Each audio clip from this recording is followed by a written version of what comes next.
Hello students, BSc first year में यहाँ पर जो मैंने बताया था उससे रिलेटेड जैसे कि राइस, चावल और ये सब स्टार्ट कर रहे हैं अपन। बीएससी थर्ड ईयर में जो आपका राइस, जिसे हम फूड प्लांट्स कहते हैं, तो मैं फूड प्लांट्स आज आपको पढ़ाने वाली हूँ। फूड प्लांट्स में राइस, मेज, पोटैटो, शुगर केन, ये आपके सभी फूड प्लांट्स के अंतर्गत है। इनका कल्टीवेशन भी आपको पढ़ना है। और जनरल वैसे आप विलेजेस के हैं तो और आपने ये सब खेती गुड़ाई के बारे में भी आप बहुत अच्छे से जानते हैं, ठीक है। इसी प्रकार से ये चीजें आपके लिए बहुत इजी भी रहेंगी। तो सबसे पहले कि राइस से स्टार्ट करते हैं। आज हम क्या पढ़ेंगे? राइस, जिसका बॉटनिकल नेम होता है ओराइजा सैटाइवा। क्या नाम होता है? Oryza sativa. इसकी फैमिली होती है पोएसी फैमिली के अंतर्गत रखा गया है। और जो राइस होता है ये ट्रॉपिकल देशों में चावल, विभिन्न प्रकार के धान्यों की जगह भोजन के रूप में प्रयोग होता है, जो आर्थिक एवं सामाजिक दृष्टि से बहुत महत्वपूर्ण माना जाता है। संसार की आधी से भी अधिक आबादी भोजन के पर ही आश्रित होती है और भारत, जापान, चीन, इंडोनेशिया में चावल की खेती बहुत बड़े पैमाने पर की जाती है। इसे कृषि का प्रमुख उद्योग माना जा सकता है, हम कह सकते हैं। और बहुत पुराने समय से ही चावल की खेती की जाती है और उद्गम साउथ ईस्टर्न एशिया बताया जाता है। चावल की खेती संसार के सभी गर्म क्षेत्रों में भी की जाती है। और कल्टीवेशन कैसे होता है इसका? तो इसकी कृषि, चावल की खेती गर्म, नम, ट्रॉपिकल स्थानों में की जाती है और इसकी खेती ऐसे स्थानों पर की जाती है जहां का औसतन तापमान 77 डिग्री फ़ारेनहाइट से कम नहीं होता है। चावल की खेती भीगी मिट्टी, जिसमें नीचे पानी ना रिसने वाली उप सतह होती है, उत्तम मानी जाती है, क्योंकि ऐसे खेतों में पानी आसानी से भरा रहता है। अगर मिट्टी भुरभुरी होगी तो पानी नीचे की ओर बैठ जाएगा तली में, लेकिन मिट्टी कैसी हो कि पानी उसमें भरा रहे, ठोस हो, ठीक है। और जो चावल जैसे पौधों के लिए आवश्यक होती है ऐसी मिट्टी। मानसून में आने वाली बाढ़ चावल की खेती के लिए सहायक होती है। ऐसी बाढ़ क्या होती है? चावल की खेती के लिए आवश्यक होती है। एक प्रकार का चावल अपलैंड या हिल राइस बिना सिंचाई के भी उत्पन्न किया जा सकता है। ये दूसरी वैरायटी के बारे में बात हो रही है। ब्राजील में अपलैंड चावल की खेती की जाती है। देश के अन्य भागों में लोलैंड्स या वेट राइस की खेती की जाती है, जिनके खेतों में पानी भरा रहने दिया जाता है। खेतों में क्या होता है? पानी भरा रहने देते हैं। देश के अन्य भागों में लोलैंड या वेट में पानी भरा रहने देते हैं।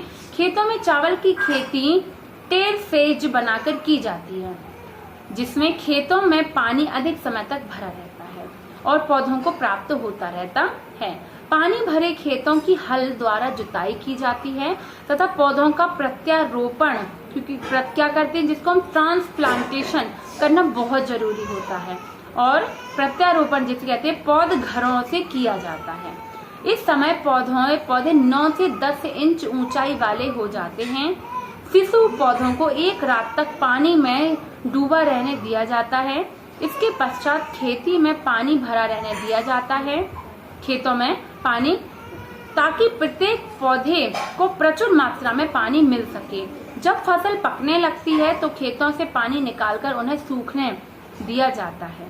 पकी हुई फसल को गेहूं की भांति काट लिया जाता है और बंडलों में बांधकर सूखने के लिए रख देते हैं।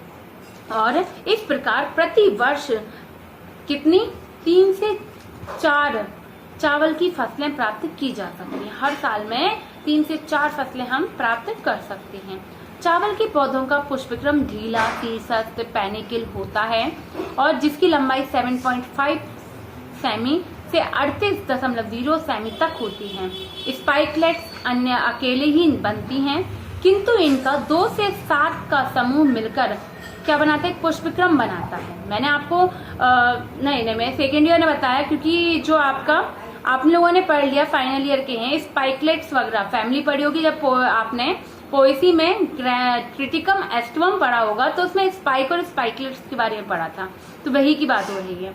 स्पाइकलेट्स में एक पुष्प होता है, एक छोटे से वृंत पर स्थित होता है, जो स्टेराइल होता है, ग्लूम्स द्वारा घिरा रहता है, चमकीले सफेद, पीले या भूरे रंग के होते हैं और छोटा सा तोकुर होता है इसमें, ठीक है। लेमा तथा पेलिया के घिरे हुए 2 लॉडिक्यूल, 6 पुंकेसर, 1 स्त्रीकेसर इसमें पाए जाते हैं। 2 लॉडिक्यूल, ठीक है, हम कह सकते हैं, और 6 पुंकेसर, 1 स्त्रीकेसर होती है।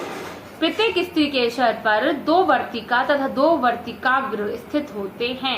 चावल का पका दाना कैरियोप्सिस कहलाता है। क्या कहलाता है? ये कैरियोप्सिस कहलाता है। इसके चोकर को पृथक करके चावल निकाले जाते हैं। तो ये तो हो गया इसका पूरा कल्टीवेशन, बहुत ही इंटरेस्टिंग था। आई होप कि जिन्होंने फील्ड नहीं देखी है, इस प्रकार की नहीं सुना है, जो गांव के वो लोग तो जानते हैं, लेकिन इसकी नॉलेज आपको अच्छी लगी होगी और आप इसको ध्यान से सुनिएगा एक बार फिर से। अब हम बात करते हैं महत्व कि चावल उत्पादन का क्या महत्व है। ये ऑब्वियसली सभी जानते हैं कि खाने पकाने और कई डिशेस के लिए और कई फसलों के लिए बहुत उपयोगी होता है। तो विश्व के धान्यों का और जानवरों के लिए भी खाद के रूप में हम कह सकते हैं खाद्य पदार्थ के रूप में यहाँ पर यूज होता है। विश्व के धानों में चावल विशेष महत्व है। आहार के रूप में माना जाता है। 90% चावल पकाकर खाया जाता है लगभग, और उबालकर दाल, दही, मतलब ये सारी चीजें भी आप लिख सकते हैं इसमें।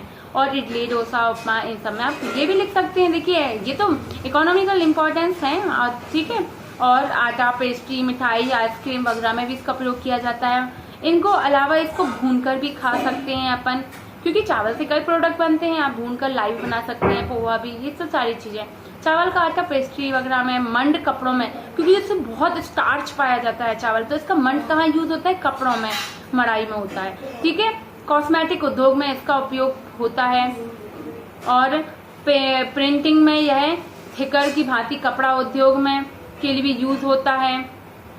जापान में अल्कोहलिक पेय सेक तथा चीन में वैंग स्टेशन कवकों के किण्वन द्वारा बनाए जाते हैं। चावल के भूसे में सिलिकन तत्व होता है जिसे चारे के रूप में मवेशियों को खिलाया जाता है। समावकरों को ईंधन की भांति इस्तेमाल किया जाता है। इसके जो समावकर वेस्ट हल्स होते हैं और इनको इस्तेमाल किया जाता है, ठीक है। कुक्कुटों के संस्तरी भवन पैकेट तथा इंसुलेशन के लिए भी प्रयोग में लाए जाते हैं। इसकी राख सीमेंट की भांति ईंटों तथा कंक्रीटों में भरी जाती है। राख से सोडियम सिलिकेट प्राप्त होता है। इससे साबुन, पॉलिश तथा अन्य सफाई वाली वस्तुएं भी प्राप्त की जाती हैं। मूंगफली के तेल की भांति चावल की चोकर से प्राप्त तेल खाया जाता है। इसके चोकर से कुछ लोग तेल भी इसका यूज करते हैं। चावल के भूसे से जापान, चीन में उत्तम प्रकार का कागज उत्पादन में भी ये हेल्प करता है, और स्ट्रॉ, बोर्ड तथा उर्वरक भी बनाए जाते हैं।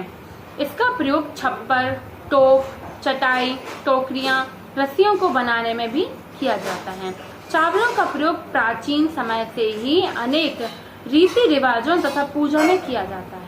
आप सभी जानते हैं कि जैसे जैन टेम्पल्स, हम भी जैन हैं, हम लोग मंदिरों में क्या ले जाते हैं? चावल। तो हमारे यहाँ माना जाता है अनेक मंदिरों में, स्थानों में यहाँ पे चावल का भी यूज किया जाता है। तो ये तो हो गया इसके आर्थिक महत्व। आप कौन सा उद्योग छूटा है जिसमें यूज नहीं हो? कॉस्मेटिक यूजेस में भी इनका उपयोग किया गया है। तो इसी प्रकार से ये यूजेबल भी होते हैं। इसकी इकोनॉमिक इम्पोर्टेंस है, वह उद्योगों में भी ये इम्पोर्टेंट है। तो आज आपके लिए राइस कंप्लीट है। नेक्स्ट वीडियो में मैं आपको नेक्स्ट आपका वीट बताऊंगी, और ऐसे शुगर केन, वीट, हम सबका कल्टीवेशन और सबके बारे में पढ़ेंगे, ठीक है स्टूडेंट। तो आज के लिए इतना ही। Thank you.